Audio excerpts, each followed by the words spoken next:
हाथ उठाओ कैसा, सबने देखा है ना? ठीक है, रखिए।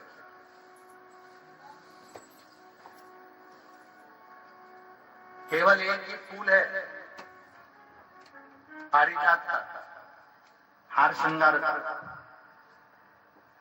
जो पुष्प तोड़कर भगवान देवदेव महादेव को नहीं चढ़ाया है। कौन सा फूल? जम के बोलो जरा। केवल एक पुष्प है पारिजात का जो तोड़कर, वृक्ष से तोड़कर, पौधे में से तोड़कर उस फूल को महादेव पर नहीं चढ़ाया जाता। पारिजात है, जमीन पर गिरता है, फिर उसको उठाकर भगवान को चढ़ाया जाता है। वो पेड़ से तोड़कर नहीं चढ़ाया जाता। केवल एक पुष्प। जम के बोलो कौन सा पुष्प है? और जम के बोलो। आपसे इसलिए जम के बुलवा रहे हैं कि पड़ोसन भी अच्छे से सुन ले। वो पुष्प एक ऐसा पुष्प है, अगर हम गेंदे का फूल तोड़ते हैं, अगर हम धतूरा तोड़ते हैं, हम कोई पत्ती तोड़ते हैं तो वृक्ष से तोड़कर फिर चढ़ाते हैं। पर महादेव को केवल एक पुष्प ऐसा है, पारिजात का हार श्रृंगार का पुष्प केवल ऐसा है जिस पुष्प को तोड़कर नहीं चढ़ाया जाता। पृथ्वी पर गिर जाता है, जमीन पर गिरता है और जमीन पे से उठाकर महादेव को समर्पित किया जाता है। वो पारिजात का पुष्प।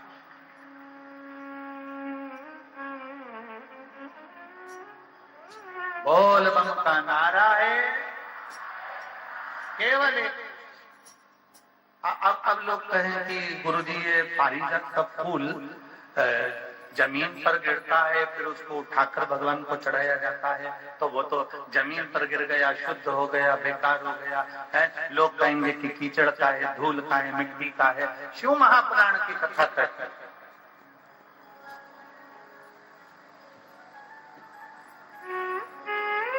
पारिजात के फूल को वृक्ष से तोड़कर महादेव को इसलिए नहीं चढ़ाते क्योंकि हम एक साधारण जमीन पर रहने वाले, कंकर मिट्टी में रहने वाले हम साधारण व्यक्ति हैं। और जब मिट्टी में गिरे हुए पुष्प को जब हम उठाकर भगवान देवाधिदेव महादेव को समर्पित करते हैं तो हम महादेव से ये कहते हैं, बाबा जैसे ये पारिजात का फूल मिट्टी में गिरा है, धूल में गिरा है और हमने आपको समर्पित करा है, बाबा ऐसे ही संसार सागर में हम गिरे हुए हैं, हमको भी स्वीकार करना और अपना अपना हमें भी स्वीकार।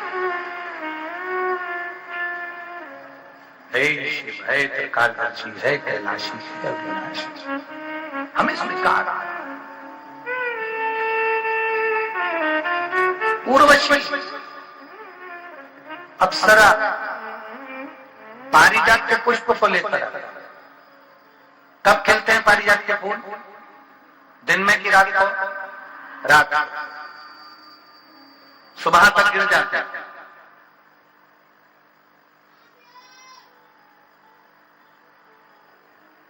लगभग दशहरे के समय पर, दशहरे से आगे पीछे ही ये पारिजात के फूल ज्यादा आते हैं। ज्यादातर पुष्प उसी समय पर आता है। और जो समझदार व्यक्ति होते हैं ना, वो पारिजात के पुष्प को कई माताओं की आदत रहती है। अब यहाँ पर ऐसा है कि नहीं, परंतु हमारे यहाँ अगर पारिजात का पुष्प है ना तो उसको ऐसे जमीन पे से उठाकर उसको भगवान शिव को चढ़ाने के लिए ऐसे कॉपी में उसको रखते जाते हैं, ऐसे ऐसे उसको रख लेते हैं बहुत सारे पुष्प। तो वो पुष्प जो है ना वो सूख जाते हैं। सूखने के बाद में पारिजात का पुष्प जो शिवरात्रि करने वाले होते हैं या प्रदोष का व्रत करने वाले होते हैं या सोमवार के अष्टमी का व्रत करने वाले होते हैं या सावन के महीने में पूजन करने वाले होते हैं, अब पूरे साल तो पारिजात के फूल आते नहीं है, वो आते हैं दशहरे के लगभग में 1-1.5 महीने का उनका क्रम रहता है फूलों का आने का। तो वो पूरे पुष्प ऐसे कॉपी में एक पुस्तक में उसको रख लेते हैं, फिर जब भी पूजन करने का मौका मिलता है एक पारिजात का फूल उठाकर महादेव को समर्पित कर देते हैं। कई लोग पारिजात का पुष्प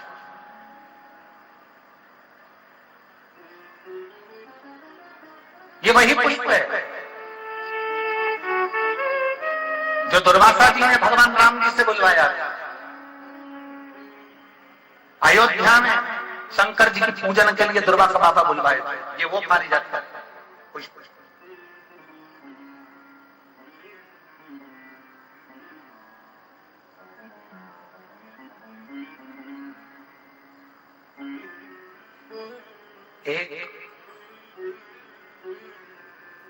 एक पारिजात का पुष्प और 5 पारिजात वृक्ष की पत्तियां। बहुत ध्यान देना, बहुत अच्छे से ध्यान देना। एक पारिजात का पुष्प, 5 पारिजात वृक्ष की पत्तियां, 5 बेलपत्र। जितने लोग आस्था पर देख रहे हैं, टीवी पर देख रहे हैं, यूट्यूब फेसबुक पर देख रहे हैं, वो थोड़ा सावधानी से, 5 बेलपत्र, 5 पारिजात वृक्ष की पत्तियां, 1 पारिजात का पुष्प। प्रयास करा करो कि प्रत्येक प्रदोष पर या प्रत्येक शिवरात्रि पर उसको समर्पित किया जाए। प्रयास। बेलपत्र भी उठा कर ले आना, पारिजात की पत्तियां भी लेकर जाना और पारिजात का जो पुष्प है वो भी लेकर जाना। एक बार कर देखना। जितने लोग वॉकर लेकर चल रहे हैं, जितने लोग लाठी टेक कर चल रहे हैं, जिनकी कमर में प्रॉब्लम हो गई, जिनकी डिस्क की प्रॉब्लम हो गई, जिनके गुरिये खसक गए या घुटने में गैप आ गया या डॉक्टर ने कह दिया कि ऑपरेशन करना पड़ेगा, एक बार कर दे। 5 बेलपत्र, 5 पारिजात की पत्तियां, 1 पुष्प पारिजात का किसी भी शिवरात्रि पर, हर महीने शिवरात्रि आती है, किसी भी शिवरात्रि पर बाबा को समर्पित करिए।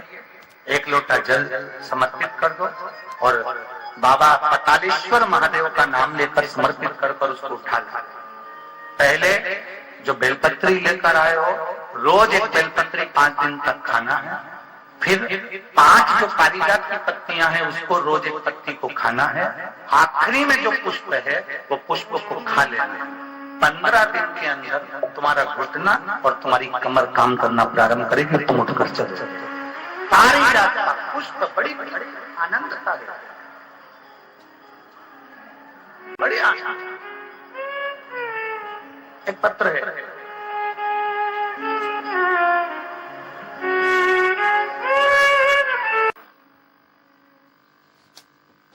और वो उर्वशी अप्सरा क्या लेकर आई साथ में? जम के बोलो जरा जल्दी से। पारिजात के पुष्प।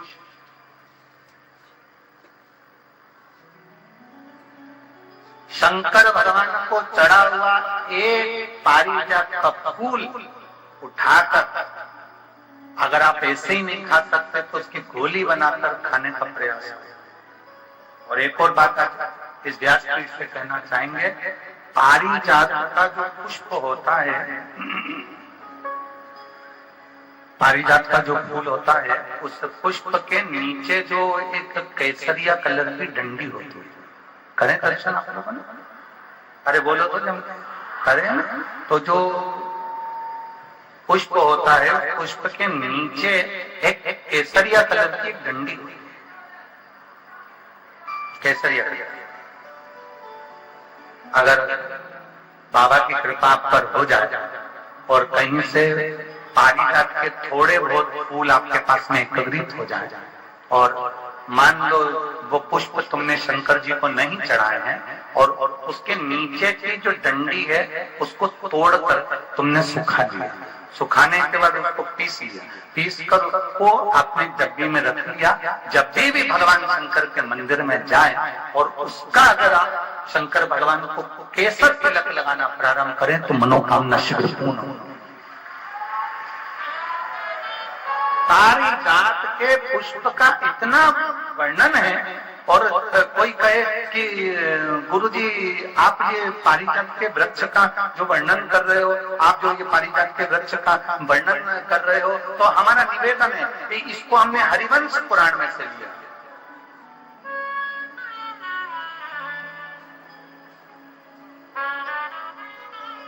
कौन सी पुराण में से? हरिवंश पुराण में।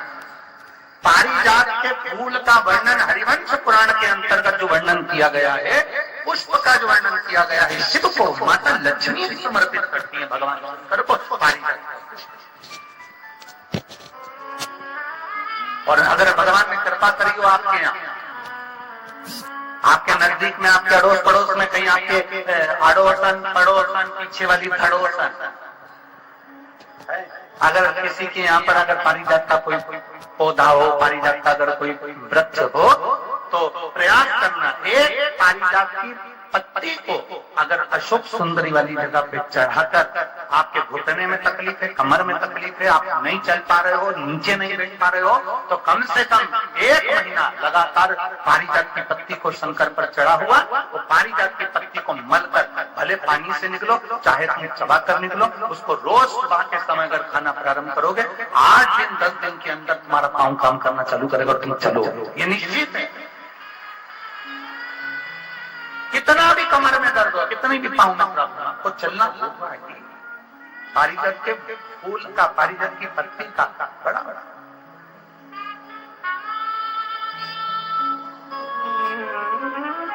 दो वृक्ष समुद्र मंथन के अंदर प्रकट हुए। कितने? मंथन में जो प्रत्यय हैं उसमें से एक वृक्ष है पारिजात का, जो मंथन समुद्र मंथन में जो है। आप लोगों के आसपास में कहीं पारिजात का पौधा या वृक्ष किसी के आसपास में है? बहुत बहुत साधुवाद है। पारिजात का वृक्ष समुद्र मंथन में प्रकट हुआ था, वो पारिजात के पौधे का, पारिजात के वृक्ष का और पारिजात के पुष्प का बड़ा बड़ा उर्वशी अप्सरा आई।